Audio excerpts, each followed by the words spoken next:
Hello everyone, it is I, the Fable of Fables, your new best friend. How you guys doing? I'm reacting to some more Transformer stuff, mostly because I just thought it was interesting. To be honest, I'm reacting a little bit too much to Transformers. Okay, not really, that's not true. I'm kind of reacting again because I was really interested in, I saw this on my feed, I think it was yesterday. I'm not really sure when it was. And I thought, Sandstorm, that seems like an interesting robot. An interesting transformer, especially since they have like an alt mode that looks like right here. I know you can't see my cursor, but they look like a right now they look like a scorpion. I thought that was kind of interesting. So let's check it out. It's coarse and rough and irritating, and it gets everywhere, and the bots we're looking at this week love it. These are the basics on the many Transformers who have shared the name SANDSTORM. Oh really? The original SANDSTORM toy was first released in 1986. The figure was a triple changer, a kind of transformer with 3 separate modes, robot and 2 vehicle modes. In Sandstorm's case, a dune buggy and a rescue helicopter. A profile for Sandstorm was written by Marvel Comics writer Bob Budiansky, which characterized him as a risk-taking Autobot action junkie who lived life on the edge. A reconnaissance specialist, he loved the thrill of getting as close to a target as possible, then escaping at the last minute, living up to his name by using his alt modes to whip up clouds of dust and sand to cover his getaway. Oh To damn. Sandstorm, if something wasn't dangerous, it was boring. Oh. The only thing he really feared was the I feel like I know some people like that, to be honest. No. No, but possibility dude, that those the dudes are war, kind of with scary. all its danger and excitement, might one day come to an end. Oh jeez. Now, this personality didn't really factor into Sandstorm's appearances in the original Transformers animated series. Introduced in the show's 3rd season, he came from a colony on the planet Paradron, founded by pacifist Transformers who had long ago fled Cybertron I shall be right back. to escape the war. When the Decepticons invaded Paradron to plunder its energy, only Sandstorm was brave enough to stand up to the villains, returning to Cybertron to recruit the Autobots' help. Oh, Though damn. sadly, the only way for them to keep Paradron out of Decepticon hands was to destroy the planet. Oh, dude, that's horrible. Sandstorm appeared in only 3 episodes of the series, including another spotlight adventure in which he befriended the rogue Decepticon Octane and helped protect him when the other Decepticons came hunting for him. I can't believe But I he have to would go show to up a his few home. times in the 1987 Japanese original sequel series, The Headmasters. Sandstorm didn't appear in the Marvel comic book published in the United States, outside of a few background cameos that Omega Supreme. I think that's what his name is. were probably artistic errors. This left him open to feature in the exclusive stories written for the United Kingdom's version of the series, which leaned more into the idea of him as a bot who lived a life of action and danger by depicting him as a member of the hard-hitting Autobot commando unit, the Wreckers. After several missions on Cybertron, Sandstorm was sent to Earth alongside Broadside and Inferno to gather intel about the planet that could help the Wreckers in future missions there.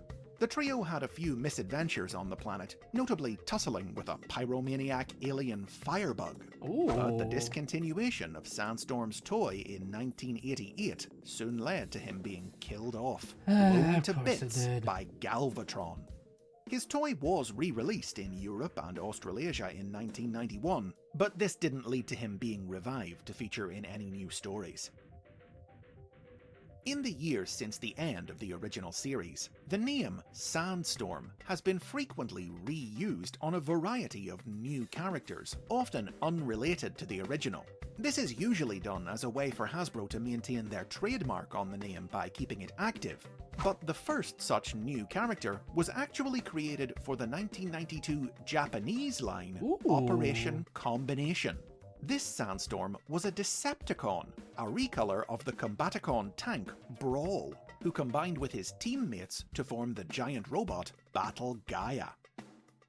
A second Decepticon Sandstorm was designed for 1993's Generation 2 toy line. This one a desert-themed recolor of Ooh, jet that's fighter kinda Ramjet, cool. but it was never released. Aw. However, a figure of this Sandstorm would eventually see the light of day in 2020 as part of the Generation Selects line, recolored from the Transformers Earthrise Ramjet toy. 1997's Machine Wars toy line featured a Sandstorm who was a recolor of attack helicopter Autobot Rotorstorm. At the time, the figure was marketed as a new version of the original Sandstorm. However, in 2013, a second toy of the Machine Wars character was released exclusively at the official Transformers convention, BotCon. This one a recolor of Dark of the Moon's Skyhammer, which retconned him into actually being a clone of the original. Oh, Created what? by the Decepticon G-Axis, he was a sleeper agent who had secretly taken Sandstorm's place among the Autobots. No, that's horrible. A Beast Wars incarnation of Sandstorm was released This is kind of the one I was interested in, because I'm like, I know I didn't say it earlier, but I was like, is this Beast Wars related? through BotCon in 1999. This one a recolor of the Predacon Scorpion, Scorponok.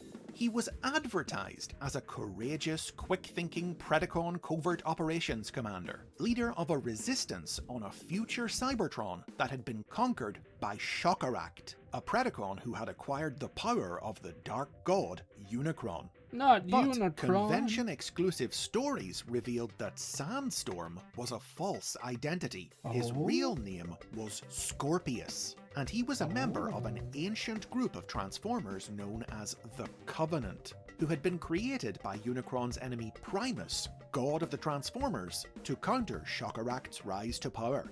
Under the alias of Sandstorm, Scorpius executed a complex plan, simultaneously posing as leader of the Resistance to gather allies, and as a servant of Shockeract to get close to the villain.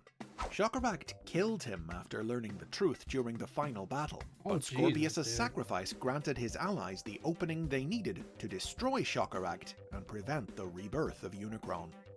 A new toy of this Sandstorm would later be released in 2022 in the Transformers Legacy I'm not gonna lie, that looks kind of silly. I love it though, but it's a little Toy line. silly looking. Introduced in 2010's Hunt for the Decepticons line, the Sandstorm from the world of the live-action movies was the first to pay homage to the original, being an orange recolor of Autobot Dune Buggy, Beachcomber.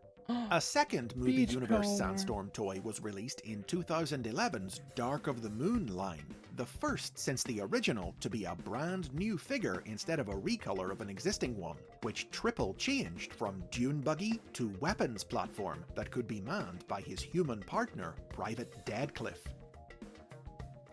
A Transformers Prime incarnation of Sandstorm was briefly mentioned in the 2011 novel Exiles as the pilot of the Star Seekers, a crew of space pirates made up of Transformers from Cybertron's lost colonies. The Star Seekers were initially intended to appear in the third season of the Prime cartoon, but yeah? that wound up never happening. And with all the different versions of Sandstorm there have been, we're left to wonder if this one would have been based on any of them, or been yet another whole new bot. As for the original Sandstorm, he's remained a fairly minor character in the 21st century, showing up mostly as a member of the Wreckers in the team's various appearances in new comic books. He did get a new toy in the Transformers Generations line in 2013, though it was just a recolor of Revenge of the Fallen Autobot Dune Buggy Dune Runner. However, a second Runner. Generations figure released in 2014 served as more of a true update to the classic toy, an extensive retool and recolor of the Generations Springer figure, which triple changed into a Dune Buggy and a VTOL aircraft.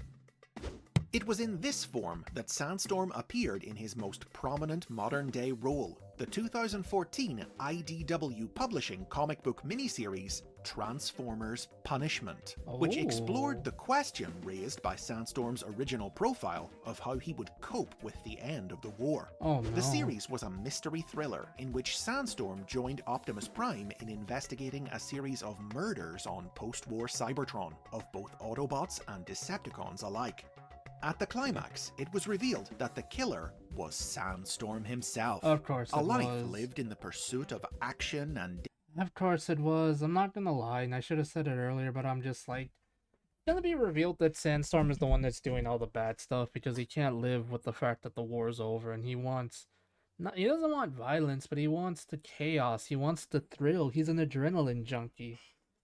danger as a wrecker had left him haunted by all the terrible things he had seen, and he had begun eliminating Transformers who he believed had never faced justice for crimes they had committed during the war. Ay, ay, ay. After a few years in prison, future issues would Poor see guy. SANDSTORM seek a new path, joining the Dinobots in caring for the next generation of newborn Transformers. Like, I'm not gonna say I forgive him for the fact that he did a lot of bad things. I'm not, but I do feel bad because of the fact that the war really messed with him.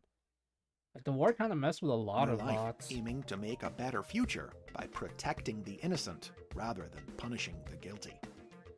Autobots, Decepticons, Wreckers, Predacons, clones, pirates, good guys pretending to be good guys pretending to be bad guys.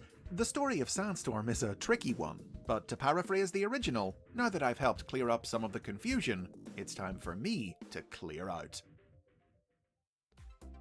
And those are the basics on SANDSTORM. A lot of different faces to go with the name, but which one's your favourite? Share it in the comments. Don't forget to like and subscribe for more from the world of the Transformers, and you can get early access to new...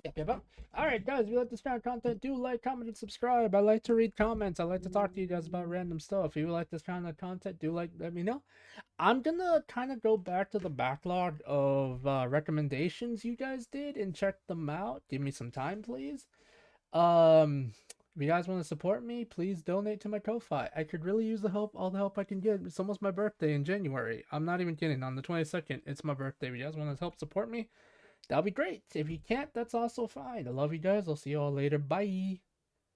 Also, make sure to check out Chris McFeely. He's a great guy, and I'm still upset that I messed up his name before.